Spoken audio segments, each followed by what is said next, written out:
Selamat sore para netizen dimanapun kita berada. Salam inspirasi bagi kita semua. Wah, kalau ini benar bahwa apa yang disampaikan oleh PKS ya, tentu orang akan banyak kecewa begitu kan. Bisa saja golput begitu. Ya, karena pada akhirnya koalisi perubahan ya sudah digodok dari awal begitu ya. Terus kemudian menemukan titik temu dan bahkan mendeklarasikan yaitu adalah Anies Baswedan. Tahu-taunya Pak Mahfud datang di situ begitu ya.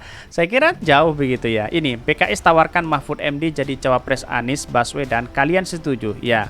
Saya rasa tidak setuju begitu ya. Lebih baik ya Anies Baswedan menurut saya pribadi dengan Bu Hovifah atau dengan AHY atau bisa saja dengan Mbak Yeni begitu ya. Itulah yang kemudian menjadi cikal bakal punya senjata luar biasa Anies Baswedan. Bisa saja seperti itu begitu. Karena politik kita masih dinamis sepertinya begitu kan. Ya mungkin ya bisa saja karena dengan apa namanya yang disodorkan oleh Partai Nasdem itu bisa saja terjadi begitu. Tetapi inilah muncul spekulasi di masyarakat bahwa ketika Anies Mahfud MD saya rasa baik juga, tetapi di satu sisi Pak Mahfud itu belum menunjukkan keberhasilan mengungkap dengan adanya 300 triliun itu begitu. Tetapi mari kita baca terlebih dahulu komentar-komentar netizen seperti ini. Ini komentar-komentar netizen ya. PKS tawarkan Mahfud MD jadi cawapres Anies Baswedan. Kalian setuju?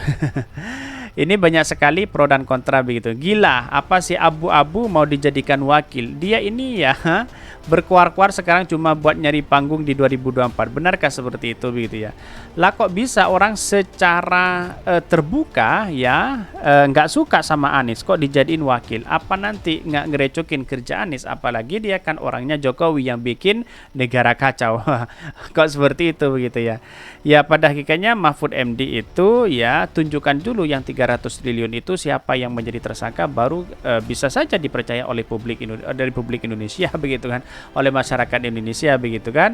Dan bahkan ya Pak Mahfud sendiri ogah untuk menjadi ya mendukung Anies Baswedan begitu. Jadi saya kira tidak, apalagi Partai Demokrat mengatakan tidak begitu ya. Bahkan ya kalau dia berani membawa rezim ini ke jalur hukum setelah jadi, kenapa tidak ya? Karena di salah satu pemegang kunci kebobrokan rezim ini cukup dengan satu statement itu saja sudah dapat mendongkrak elektabilitas. Tapi kalau tidak berani, lupakan. Bahkan kemeja putih yang masih ada tersimpan dengan baik, semestinya peluang tersebut ditujukan padanya mengingat ya lebih siap dengan baju putih tersebut. Tapi mengingat kondisi korupsi bukannya membaik ya, maka sebaiknya agar kemeja tersebut dipakai aja sekarang agar jangan terlalu berharap lagi. Bahkan katanya setuju cawapres dipilih oleh Anies Baswedan. Kalau cuma menawarkan, enggak usah teriak-teriak ke media lah. Kenapa kalian jadi pelin-pelan? Ini banyak sekali begitu ya kritikan-kritikan itu begitu. Saya rasa fokus kepada koalisi perubahan itu sangat menarik sekali begitu. Dibandingkan dengan yang kemudian masih bermanuver seperti ini begitu ya. Bahkan carikan orang yang bisa mendongkrak pemilih, orang bisa ya menggait massa di luar 3 parpol pendukung. Ya betul sekali begitu kan. Karena ada 3 yang kemudian menjadi cikal bakal menjadi calon wakilannya Anies Baswedan, yaitu adalah Bu Hovifah, ada AHY, ada Mbak Yeni begitu kan ya. Tapi dari 3 inilah saya kira akan memilih Bu Hovifah ya.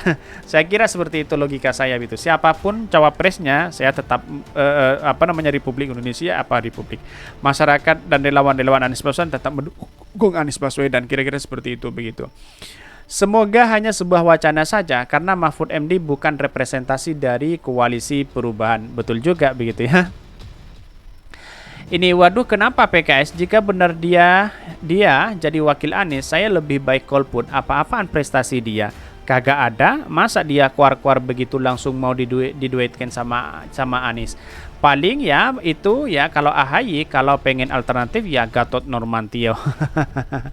Masih bagus sebenarnya begitu kan. Ini sangat menarik sekali begitu. Tapi mari kita baca terlebih dahulu beritanya seperti ini.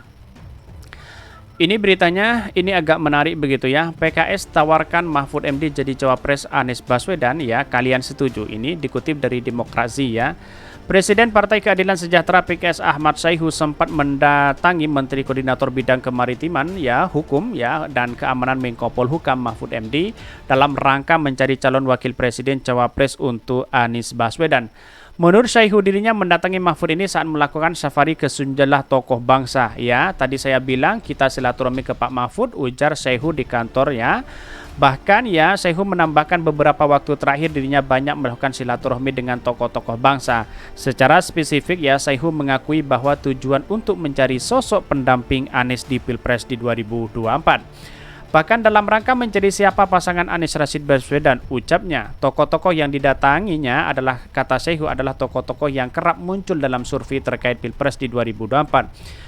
Meski menyebutkan nama Mahfud, Saihu enggan membocorkan identitas sejumlah tokoh lain yang telah didatangi. Siapakah mereka begitu ya? Diam-diamlah begitu kan.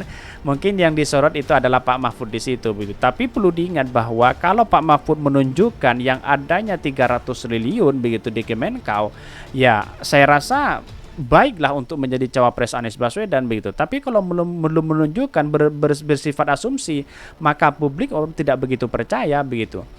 Bahkan itu saya berusaha untuk mendatangi, berkomunikasi, dan mungkin ya setelah lengkap ya saya akan laporkan kepada Ketua Majelis Syura di bawah ya kepada Musyawarah Majelis Syura. Bahkan dia mengatakan Saihu menekankan kunjungan ini dalam rangka menjadi cawapres termasuk kunjungan ke Mahfud MD.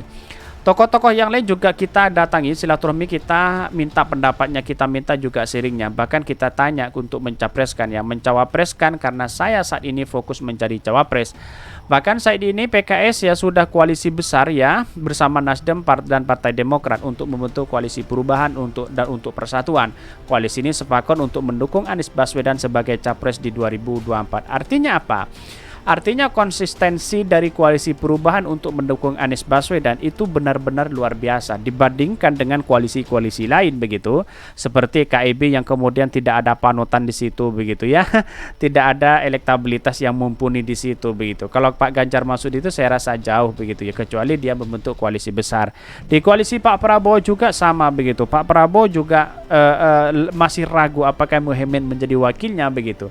PDIP mungkin saya rasa hari ini masih ragu-ragu walaupun ada nama itu ya, mau disodorkan mungkin Ganjar, mungkin Puan atau siapa begitu. Saya rasa perkembangan itulah yang kemudian menjadi cikal bakal bahwa koalisi perubahan itu adalah konsisten dan solid sekali begitu ya.